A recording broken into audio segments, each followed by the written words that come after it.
오늘 말씀의 제목은 복음으로 살아가는 삶, 복음으로 살아가는 삶이라는 제목으로 주의 말씀의 은혜를 나누기 원합니다. 저는 가끔씩 종종 신앙 상담을 할 때 이런 질문을 받곤 합니다. 목사님, 저는 정말 예수님을 믿고 그리고 나의 신분이 크리스찬이 됐다라는 것을 믿고 있는데 왜 여전히 이렇게 맨날 죄인의 모습으로 살아가는 걸까요? 솔직히 환멸감이 들고 자괴감이 들고 수치스러울 때가 한두 번이 아닙니다. 분명히 내가 크리스찬이 되었다라는 믿음이 있기 때문에 예배에도 나오고 봉사도 하고 헌신도 하고 주일이면은 큰 은혜를 주셔서 눈물도 흘리고 통성기도도 하고 이제는 정말 내 뜻대로 살지 않고 주님 뜻대로 한번 살아보겠다고 정말 애통하며 가슴을 치며 나아가는 적이 한두 번이 아닌데도 돌아가고 나면 삶의 모습에서 불과 하루 이틀 지났다고 다시 예전의 모습으로 돌아가서 전혀 변화되지 않은 듯한 그런 모습, 심지어 예전보다 더 악하고 더 추악한 모습과 죄를 저지르는 나를 발견하면 주일에 가서는 그렇게 나는 은혜의 자녀라고 내 스스로 하나님 앞에 선포하고 봉사하면서 돌아와서는 마치 이중인격인 것처럼 가식적인 사람인 것처럼 이렇게 괴리감을 가지고서 살아가는 모습이 정말 내가 하나님의 자녀가 맞나? 하나님의 자녀가 맞나? 이런 생각이 듭니다. 그래서 어떤 분들은 때로 내 상태를 보니 내가 하나님 앞에 봉사하는 것은 안 맞는 것 같아요. 내 이렇게 거룩하지 못한 모습을 보니 내가 직분을 받는 것은 말이 안 되는 것 같아요. 내려놓는 게 맞을 것 같습니다. 나중에 좀 좋아지면, 나중에 거룩해지면 그때 뭔가 다시 이렇게 열심을 내서 해보는 게 맞을 것 같다는 생각이 듭니다. 우리가 우리의 정체성이 크리스찬으로 거듭났다라는 것을 믿고 고백하고 알고 있지만 삶에서 늘 이런 정체성이 위협을 받고 위기감을 느끼고 갈등을 겪게 됩니다. 우리가 죄를 저질렀을 때 다가오는 마음의 죄책감과 수치심, 그러한 것들은 우리의 이런 신앙 정체성을 흔들어 놓지요. 그러한 이유는 우리가 하나님께서 버리게 해주신 옛사람의 모습을 우리가 삶에서 끊임없이 반복하고 있기 때문이죠. 과거의 습관, 내가 죄를 짓던 반복적으로 짓는 죄의 패턴들, 그러한 유혹들, 세상이 주는 주입시키는 어떠한 가치관들, 그러한 어떤 패턴 속에서 우리가 매번 무너지고 넘어지고 실패하는 것을 경험하곤 합니다. 그러니까 하나님 만나기 전에 옛사람의 모습을 붙들고 있는 그런 내 연약함을 발견할 때 내가 진짜 변화된 사람 맞나? 거듭난 사람 맞나? 과연 이런 내가 하나님의 자녀라고 하는 것이 맞는 걸까? 내 스스로 나를 바라볼 때도 그것이 용납되어지지 않는, 내가 이렇게 죄 짓고 나와서 찬양해도 되는 건가? 참 이렇게 죄 짓고 나와서 하나님 앞에 직분자라고 얘기하고 뒤에 돌아가서는 형편없이 살아가는 게 맞나? 그런 위기감을, 정체성의 위기감을 느낄 때 사탄은 우리에게 속삭이죠. 맞아 네가 무슨 하나님의 자녀야. 네가 무슨 하나님이 너 어제도 그런 죄 짓고 와서 무슨 네가 네 입술로 찬양을 해. 말이 된다고 생각하니? 네가 저지른 죄 사람들은 다 몰라도 네 스스로는 알잖아. 근데 네가 무슨 거룩하다고 예배당에 나와서 구별됐다고 말할 수 있어? 찬양 봉사를 해? 감히 거룩한 제단에 서서 무언가를 해? 사람들 앞에 크리스찬이라고 말하고 나와? 야, 너는 아니야. 너는 안 돼. 너는 항상 그런 놈이야. 내가 그런 사람이라는 거 내가 알고 있잖아. 너도 알고 있잖아. 사탄은 우리에게 계속해서 우리의 정체성 자체를 무너뜨리려는 그런 속삭임을 계속 해옵니다. 네가 진짜 하나님의 자녀더냐. 그런데 우리가 그런 사탄의 속임수에, 그런 거짓에 속아서 맞아, 내가 무슨 하나님의 자녀라고, 내가 언제 이렇게 거룩했다, 거룩한 척만 했지 삶에서는 아무런 전진이 없는데 내가 어떻게 감히 뭘 하냐. 아니다. 모든 것을 포기해버리고 무너져버린 채 옛사람의 모습에 올가매여 그렇게 아무런 영적 생동력과 비전 없이 그냥 그저 몸만 왔다 갔다 하는 그런 삶을 반복하기도 합니다. 그런데 이 모든 것들은 사탄의 속삭임이라는 것이죠. 하나님의 말씀이 아니에요. 그래서 사실 오늘 저는 본문을 통해서 구약의 율법을 다루지만 이 구약의 율법 속에 신약에 등장한 예수 그리스도를 만나는 시간이 되기를 원하고, 그래서 그 예수 그리스도가 여러분의 삶을 변화시키는 능력의 말씀이 되기를 주님 안에서 소망합니다. 오늘 말씀으로 하나님이 부여하신 정체성이 무엇이고 그 정체성이 어떻게 우리의 신앙의 삶으로 연결되어지는가, 이 부분이 말씀 안에 잘 정립되기를 주님 안에서 소망해 봅니다. 우리는 이런 사탄의 속임수와 같은 거짓말 속에서 오늘 본문을 통해 놀라운 진리를 발견해 보려고 하는 것입니다. 우리의 정체성은 어떠하고 삶의 모습은 어떻게 연결될 수 있는가. 오늘 출애굽기 29장의 그 10절을 보면 이제 제사장을 위임하는 위임식을 하는데 그때 한 가지 특징적인 것을 보게 됩니다. 이 10절에 보면 아론과 그의 아들들은 그 송아지 머리에 안수할지며 라고 기록이 되어 있습니다. 수송아지를 데려와서 그 머리에 안수를 하라는 겁니다. 그러니까 우리가 이것을 그냥 율법적인 관점에서 보면 어떤 이 죄를 정화시키는 하나의 의식, 하나의 퍼포먼스처럼 이렇게 보여지기도 하지만 그것보다 훨씬 더 깊은 의미가 있습니다. 여기서 말하고 있는 의미는 자신들이 제사장이 되면서 이전에 가지고 있던 죄의 습성들, 가지고 있던 죄성을 그 수송아지에게 전가시키는 행위를 한 겁니다. 죄가 전가되는 행위의 의미에서 안수를 한 겁니다. 그리고 그 죄가 전가된 송아지는 나중에 불살라져서 완전히 사라지죠. 그러니까 죄를 지은 나라는 존재가 아예 사라지는 과정인 거예요. 죄 사함의 은혜인 것이죠. 죄를 지은 나 자체의 존재가 사라지는 과정, 그것을 이 10절에서 이 안수를 통해서 보여주고 있는 것입니다. 그런데 이것이 신약의 복음의 핵심적인 내용인 거죠. 예수 그리스도의 대속의 원리를 담고 있는 것입니다. 이 모습이 훗날에 올 그리스도의 그 대속을 보여주는 그림자와 같은 내용인 것입니다.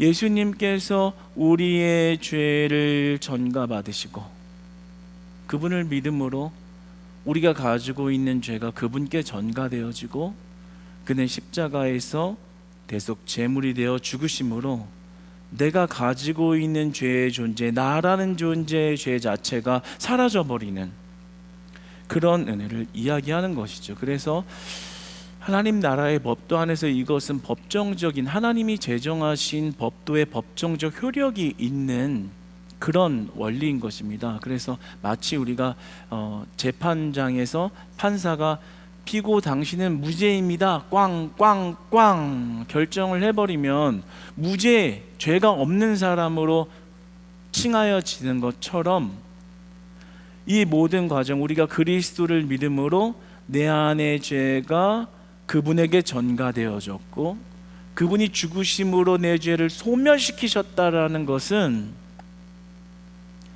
내가 무죄가 되었다라는 이야기인 거고, 그것은 우리의 실패나 우리의 행동의 연약함 때문에 다시 죄인이 되어버리는 일이 발생하지 않는다라는 걸 이야기하는 거예요. 우리의 죄나 우리의 실패가 더 이상 우리의 정체성을 결정하는 일이 될 수 없다라는 것을 이야기하는 것이죠. 그래서 로마서 8장 1절에서는 이렇게 이야기합니다. 그러므로 이제 그리스도 예수 안에 있는 자에게는 결코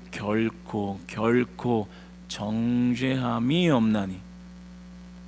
법정적으로 무죄요, 죄인이 아니요, 그분이 그 죄를 짊어지셨다.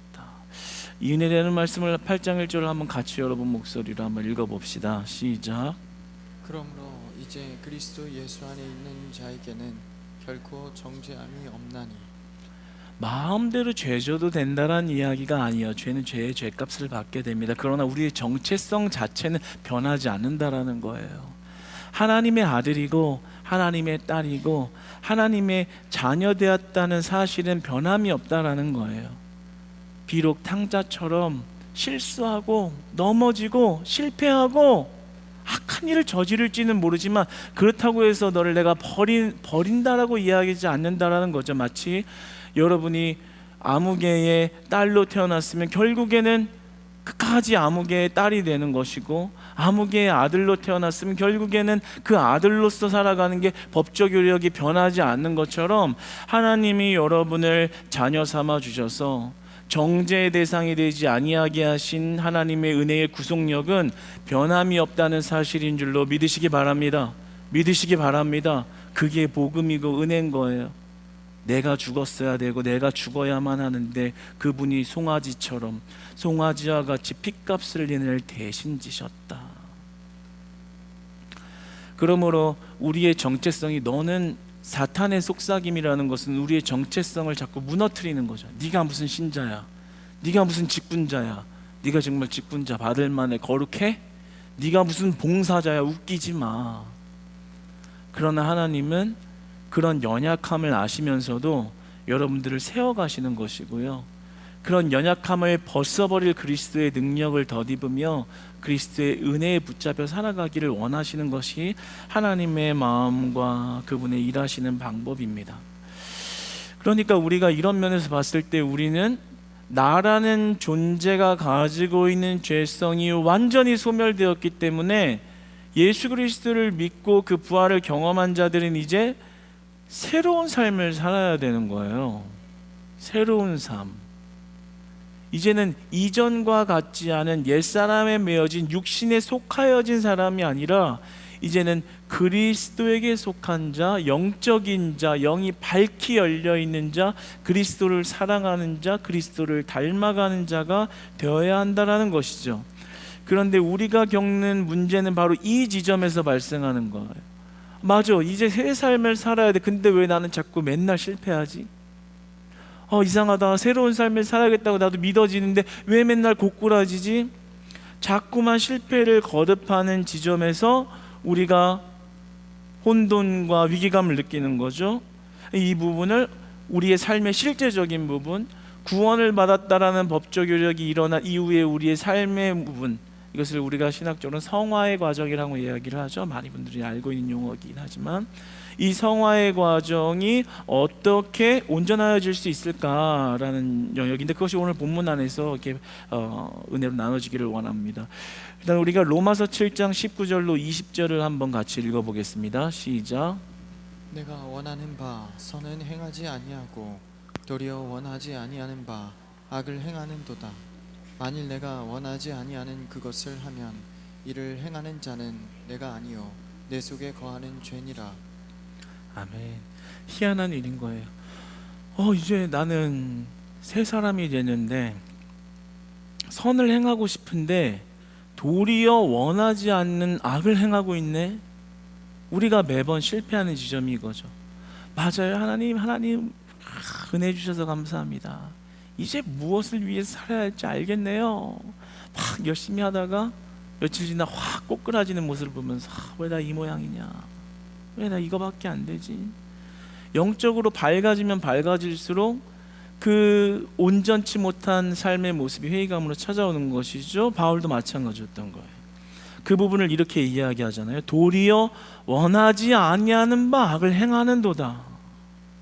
왜 이럴까, 왜 이럴까? 그것은 내 속에 거하는 죄니라.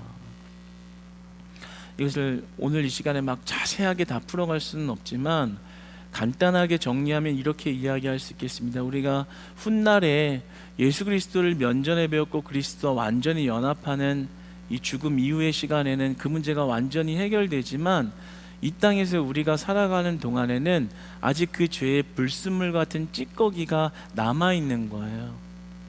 그래서 그 죄가 우리를 계속해서 공격해오는, 아직 이 땅에서 완전함을 경험하지 못하는 육신의 문제, 영은 새롭게 되었지만 이 육신의 문제가 남아 있다라는 거죠. 그래서 바울이 이렇게 얘기했잖아요. 내 속에 거하는 죄니라.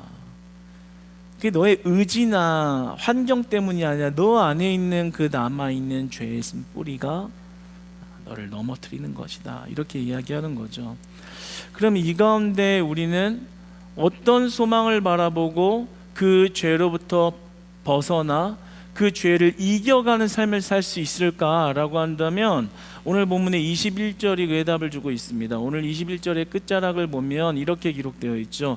그와 그의 옷과 그의 아들들과 그의 아들들의 옷이 거룩하리라.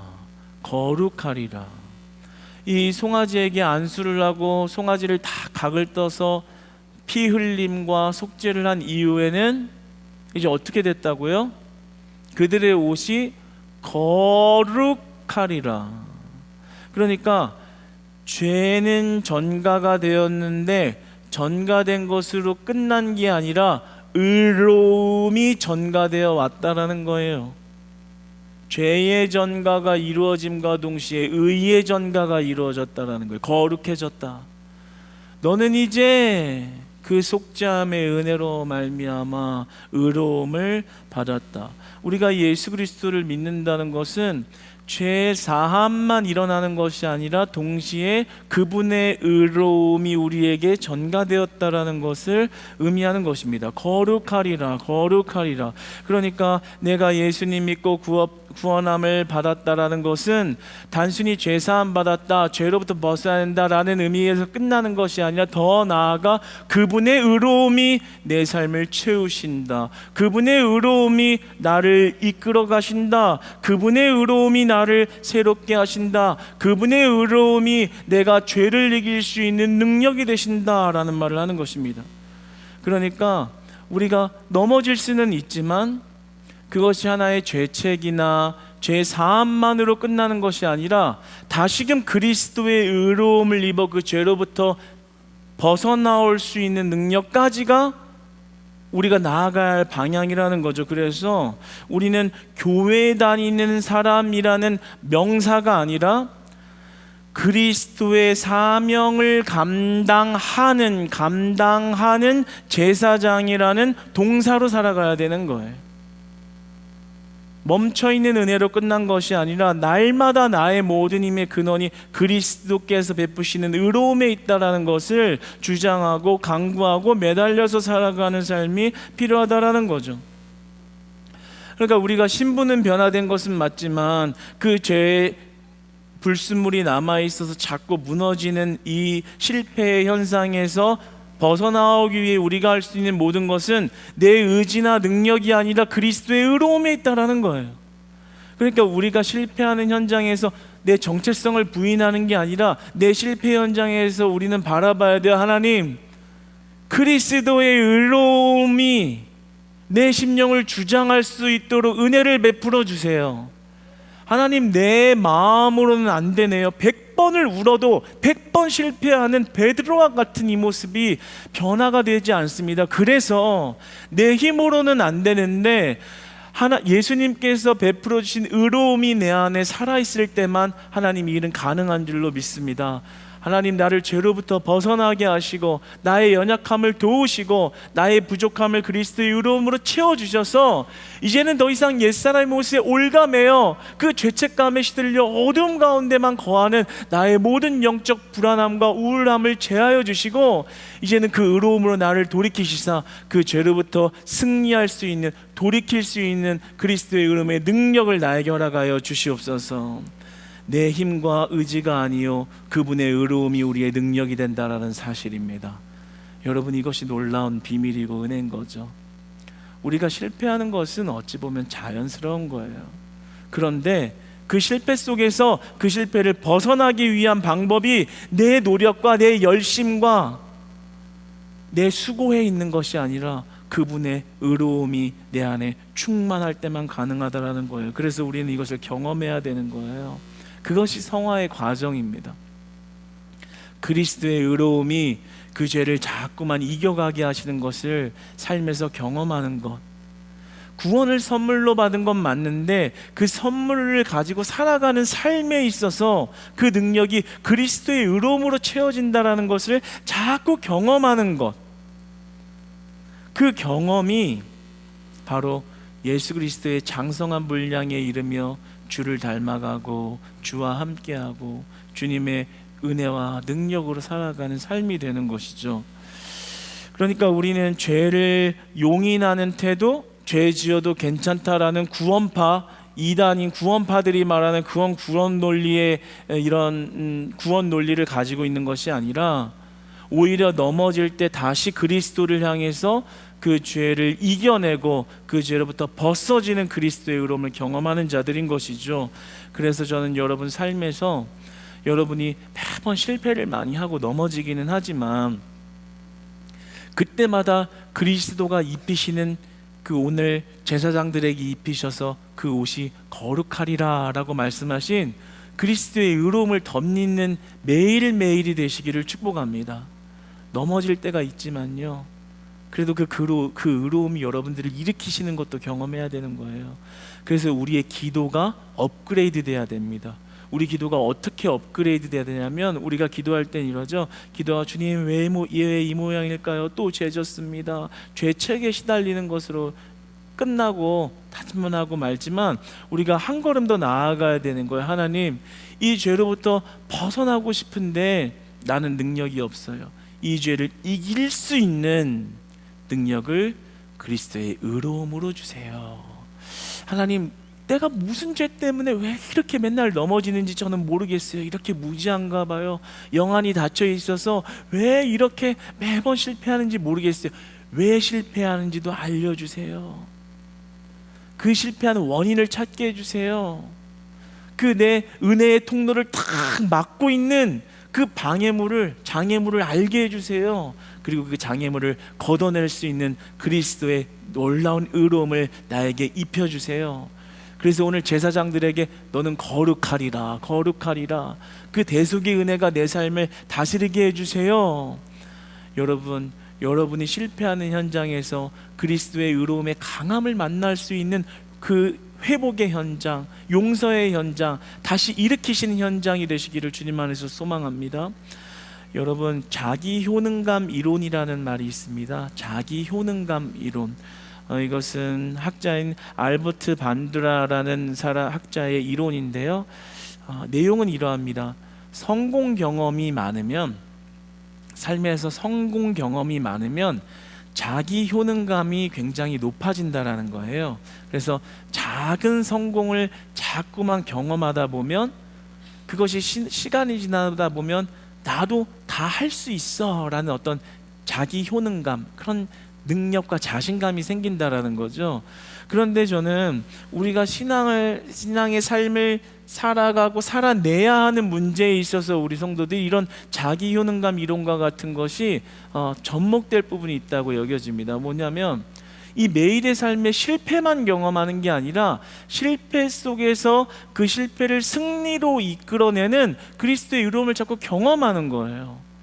자꾸만 난 실패할 수밖에 없어. 그런데 그 실패 현장에서 그것을 성공의 현장으로 바꾸시고 건지시고 내 입술을 바꿔주시고 사람과의 관계를 다시 회복시켜주시고, 이런 작은 성공들을, 복음의 성공을 자꾸만 경험하는 거예요. 그러다 보면 나중에는 그 죄에서 못 나올 것 같았는데 그 죄가 미워지기 시작하고 그리스도를 따라가는 것이 그렇게 즐겁고 기쁨이 되어지는 그런 신앙의 성공적인 일이 이루어지는 것이죠. 사랑하는 여러분, 그래서 여러분들은 항상 마음속 안에 이런 선포의 기준을 가지고 살아가야 합니다. 여러분의 입술로 한번 따라 고백해 보시겠습니까? 나는 하나님의 자녀가 확실합니다.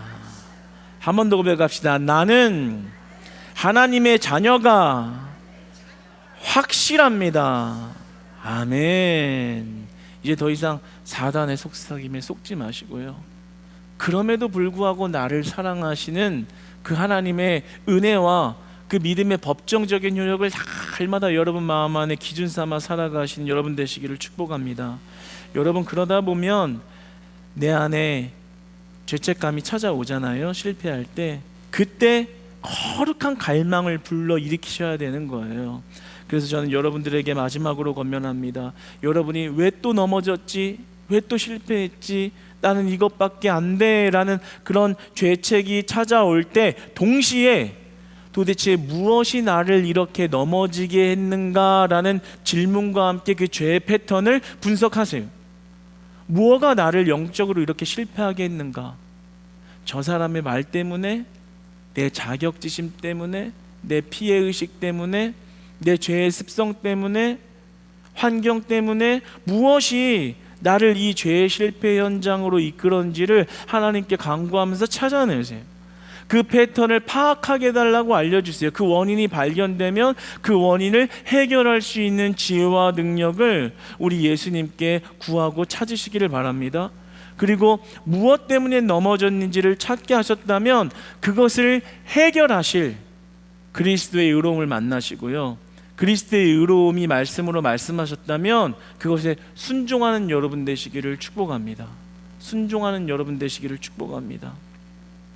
그래서 내 죄책인 마음으로는 순종이 안 되지만 그리스도의 의로움이 찾아와 순종할 수 있는 게 능력이 되는 거예요. 매번 죄 가운데 머물러 있는데 벗어나오는 게 안 되잖아요. 순종이 안 돼서 그런 거거든요. 그렇지만 그리스도의 의로움이 여러분의 심령을 강하게 주장하기 시작하면 그 죄로부터 빠져나올 수 있는 힘과 능력을 더하여 주시는 줄로 믿습니다. 그 순종으로 경험한 영적 승리가 신앙의 영적 자기 효능감을 높여가는 거예요. 오늘도 실패했지만 다시 내 죄를 사하여 주신 그리스도의 은혜로 일어나야지. 난 안 돼 다 때려쳐. 내가 언제부터 그랬어가 아니라 다시 일어나야지. 다시 나를 살리실 분은 그리스도밖에 없다. 그러니까 넘어졌어도 주님 옷자락 붙잡고 또 늘어져야지. 다시 일으켜 주시겠지. 그렇게 하면서 자꾸만 실패할 때마다 일으키시는 하나님의 능력을 의지하면 어느 순간 시간이 지나며 그 죄를 능히 감당하고 이길 수 있는 정말 그리스도의 그 장성한 분량에 이르는 저와 여러분이 되실 줄 믿습니다. 여러분, 마지막으로 하나 더 보기를 원하는데요, 참 우리 공동체가 어떻게 서야 할까라고 본다면 오늘 본문 말씀에 보면 아론과 그의 아들들이 제사장 위임의 대상들이었다는 것을 보게 됩니다. 공동체가 지향해야 하는 복음의 삶이라는 것이 바로 그리스도의 옷을 입는 것에 있다라는, 그리스도의 의로움을 입는 것에 있다라는 거죠. 우리가 신앙 공동체를 이뤄가면서 조금 착각하고 과열되기 쉬운 건 뭐냐면, 내가 얼마나 빡세게 기도하고 얼마나 빡세게 헌신하고 얼마나 빡세게 드려서 내가 누구보다도 축복을 많이 받겠다, 물질의 축복을 받겠다, 건강의 축복을 받겠다. 그러면 옆 사람 보면 와, 저렇게 하니까 저렇게 많은 축복 받았네, 부럽다. 축복 경쟁을 하듯이 시기하고 질투하는 것에 이렇게 몰입되어 있는 것을 보게 되는데, 하나님이 원하시는 복음의 삶이라는, 복음의 공동체를 이뤄간다는 건 그게 아닌 거예요. 한 사람 한 사람이 죄의 모습에서 빠져나오게 하신 그리스도의 의로움을 경험하는 이야기들이 풍성해야 되는 거예요. 내가 얼마나 돈 많이 번 축복받았다, 내 자식 잘 되는 축복받았다, 좋죠. 다 좋아요. 하나님의 은혜의 영역이에요. 그런데 진짜 복음의 공동체와 삶을 이뤄가는 건 뭐예요? 안 될 내가 그리스도의 의로움을 입어서 내 죄를 끊어냈어요. 내 입술이 변화가 안 됐는데 그리스도의 의로움이 내 입술을 변화시켜 주셨어요. 내 폭력적인 행동이 내 스스로 컨트롤이 안 되는 평생을 살아왔는데 그분의 의로움이 내 안에 오자 내 폭력이 멈춰졌어요. 내 욕심의 생각으로 하나님께 드리는 것이 너무 싫어서 내 이기심으로 내 밥그릇만 챙기며 살던 내가 하나님께 드리는 것이 기뻐졌어요. 모든 것이 그리스도의 의로움으로 가능한 영적 승리라는 거죠. 그러니까 우리 공동체가, 저는 오늘 말씀을 대하면서 실패하고 넘어지고 인간이니까 실수할 수 있지만 다시 일어나 예수님을 따라가는 공동체, 예수님을 쫓아가는 공동체, 예수님을 향하는 공동체가 되시기를 주님 안에서 축복합니다. 그래서 실패는 하지만 다시 일으켜 주시는 그 은혜가 풍성한 공동체가 되어서 목장마다 예수님이 이번 주에도 나를 살리셨어, 죄 가운데 맨날 죄책에 눌려 있었는데 그 진리가 내 안에 진정으로 찾아왔을 때 진짜 나를 자유케 하셨어, 상담을 받고 친구랑 이야기해도 해결되지 않던 내 안의 고립과 우울감이 그분이 나를 만나주시는 은혜가 임하니 내 심령이 평온하게 되었어. 여러분, 그런 은혜와 간증이 넘쳐나는 우리 크리스찬 교회 되기를 소망합니다. 얼마나 기쁠까요? 하나님이 얼마나 기뻐하실까?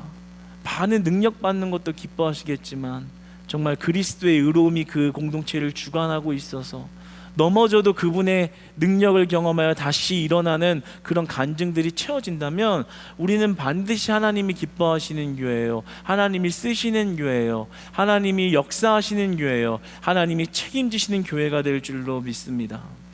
여러분, 우리가 빅잔치 이번에 10월 18일 날 열지 않습니까? 여러분, 그날 모두 다 오시기를 축복합니다. 그리고 더욱이 여러분의 믿지 않는 가족들, 믿지 않는 친구들, 믿지 않는 이런 주변의 사람들, 전도 대상자들 다 초청해서 모시고 오시기를 축복합니다. 여러분, 뭔가 이 복음의 원리가 작동한다는 것을 이렇게 드러낼 수 있는 시간이 되었으면 좋겠어요. 와, 예수님 만난 자들은 다르구나. 와, 예수님 만난 공동체는 다르구나. 저렇게 베풀고 섬기면서 어떻게 저렇게 기뻐할까. 여러분, 복음이 운행하는 공동체 되기를 소망합니다. 그래서 빅잔치 때도요, 우리가 즐거우라고 이렇게 섬김 받는 것도 있지만 그렇게 믿지 않는 영혼들을 전도해서 그분들이 정말 예수님을 만나는 그 인생의 이 시간이 열려지는 그런 터닝 포인트가 되기를 주님 안에서 소망해 봅니다. 여러분, 그래서 그런 마음의 묵상 중에 저희가 초대권을 좀 많이 만들려고 합니다. 그래서 그냥 오라고 하면 이게 눈으로 안 그려지니까 우리 뭐 영화 티켓 같은 거 주듯이 이렇게 초대권을 하나 만들려고 합니다. 그래서 이번 주에는 주보 옆에다가 그 초대권을 많이 쌓아 놓을 것입니다. 그러면 여러분들이 그 초대권 들고 이렇게 한번 교회로 전도하고 싶었던 분들에게 이렇게 그 초대권 나눠주면서 이렇게 전도했으면 좋겠습니다. 여러분, 우리가 넘어지고 실수할 수 있습니다. 그러나 그리스도의 의로움을 놓지 않고 살아간다면 하나님은 여러분의 인생을 복음적인 삶으로 다듬어 가시고 만들어 가십니다. 이것이 은혜가 되고 소망이 되기를 축복합니다. 맞아, 나는 안 돼. 근데 그래서 그리스도 붙잡고 살아야 돼. 하루만 주님 안 붙잡으면 나 망가지고 무너져. 여러분, 이 확실한 복음의 원리 붙들고 살아가셔서 넘어져도 다시 일으켜주신 은혜가 날마다 여러분이 예배의 현장에 기쁨으로 소망을 가지고 뭔가 기대할 만한 미래를 가지고 나아올 수 있는 신앙의 현장이 다 되시기를 주님 안에서 축복합니다.